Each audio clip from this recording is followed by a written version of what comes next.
Hello, everyone. My name is Joseph. I'm super excited to read you a story with Caribu. My favorite children's book story is called Codi and the Maple Tree, and it's about a pack of wolves. The main character, Codi, is on a mission to find a new home for his family. And through that mission, there is lots of communication between wolves. One of the ways that wolves communicate is by howling. So there's lots of howling in the story. I hope that you will howl along with me as I read Codi and the Maple Tree. Are you ready? Let's begin. Many years ago, on a sunny fall day, a timber wolf named Codi meandered his way through a dense forest. He was far from home and all alone on the northernmost border of Minnesota. This was the land of the Chippewa people, who were known for building canoes with birch tree bark. Timberwolves and the Chippewa people have been sharing the same land for thousands of years. It's a long time. The leaves on the trees that were green all summer long changed into a colorful array. Red, yellow, pink, orange, and purple leaves fell from the branches and covered the ground. They crunched beneath Codi's paws as he trotted along a narrow stream.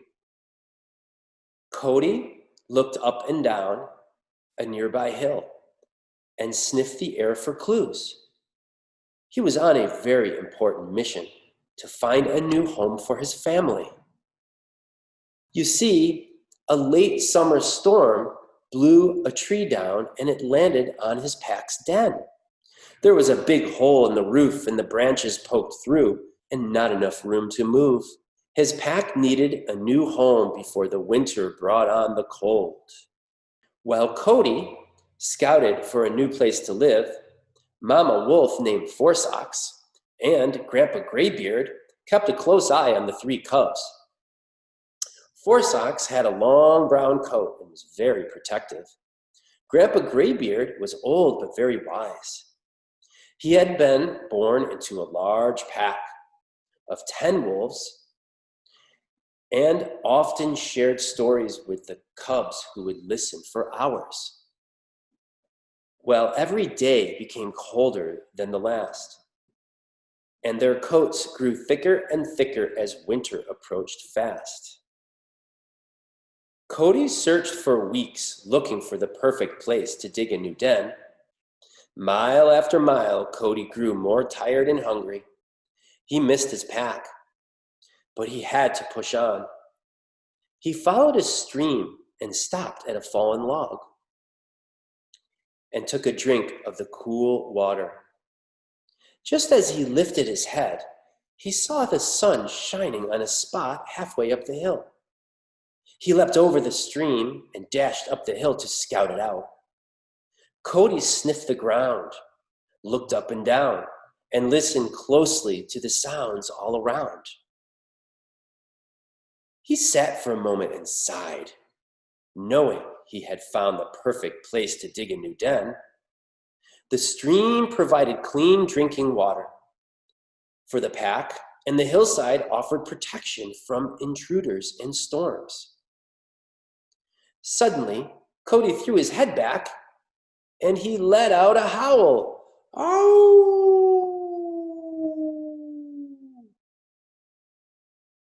Codi was proud to show his family where they would dig their new den. While Codi made his way toward the pack, the wind blew very hard and something landed on his back. He shook his body to get it to fall off, but it was caught in his fur. Oh no, he thought. He flopped on the ground and rolled around, desperately trying to get the thing to fall off his back. Just then, he heard his pack getting near. Codi jumped to his feet and kept quiet about the thing on his back, as he did not want to spoil the moment. The pack was excited to see the new place. for the new den. But Grandpa Graybeard stood alone on a large rock, sniffing the air and looking up at the sky. He knew a winter storm was approaching and they needed to take shelter in their old den, the one with the tree poking through. They would have to wait until spring to see their new home. Well, it was a long, hard winter that year, with short days and little light. Cody foraged through the long, cold nights, despite that irritating thing hurting his back more and more every day. Some days, he could barely even walk or hunt. If he couldn't hunt, the pack might starve. Oh no. He had to bring food home to the cubs no matter what. One day, while the cubs were nestled in, Cody hobbled over to Grandpa Graybeard and told him about his hurting back. Cody, Grandpa Graybeard said, "You're a strong, smart wolf, but to be a good leader, you must learn to ask for help when you need it." As Grandpa Graybeard trotted off, Cody sat alone in the melting snow, thinking about what Grandpa's advice. Well, the warmth of spring finally arrived and the wolves began shedding their coats. They rubbed against trees and rocks, scratching each other's backs with play. All of a sudden, Cody let out a howl. "Ow!" The cubs came running over and stood at attention. Cody said, "I have something stuck in my fur and it has been hurting my back all winter long. Can you please help me get it out?" The cubs took turns scratching Cody's back. They scratched and pulled and nibbled on Cody's dense coat. As clumps of fur blew in the wind, little birds swooped down and carried some away. After many swipes of their paws and claws, the thing finally broke free from Cody's back. All this time, Cody had a seed pod from a maple tree stuck deep in his fur. Well, the pack erupted with great big happy howls. "Ow! Ow! Ow!" When the April rains finally stopped, Cody could show the pack the special place he had chosen to dig their new den. "Follow me," Cody exclaimed, and off they all went. They headed north through the tall grass near the fox den, up and over Honeybee Mountain, past the maple tree grove, down the valley of bumpy rocks, all the way to the long summer stream. Cody stopped near the fallen log and lifted his snout toward the hillside. There, on a landing, halfway up the hill, was the perfect place to dig a new den. "Who is ready to dig a new den?" Cody asked. All of a sudden, the cubs lifted their snouts, opened their mouths, and let out a howl. "Ow! Ow! Ow! Ow!" All afternoon, the cubs dug and dug high on the hill in the land of the Chippewa people. When the den was free from all the roots and rocks and big enough for the entire pack, the cubs sprawled out and fell asleep one by one. While the wolf pack was busy making their new den, they had forgotten about the seed pod.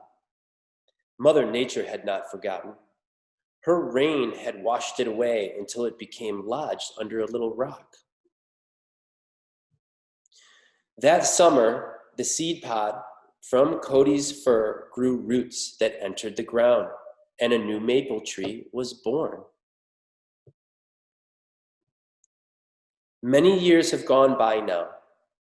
Cody and Forsox had 2 more litters of cubs, and their children had children. But that maple tree still stands in the same place where the rain washed the seed pod down. On hot summer days, children play and swing under the shade of the maple tree. And sure enough, every fall just before the first snow, a howl is heard from high up on the hill. It might just be a descendant of Cody's pack looking for a maple tree planted long ago. The end. Oh! I hope you enjoyed this story with Caribu. I'm so excited to read to you again. What will your next story be on Caribu? Thank you so much. Have a wonderful day.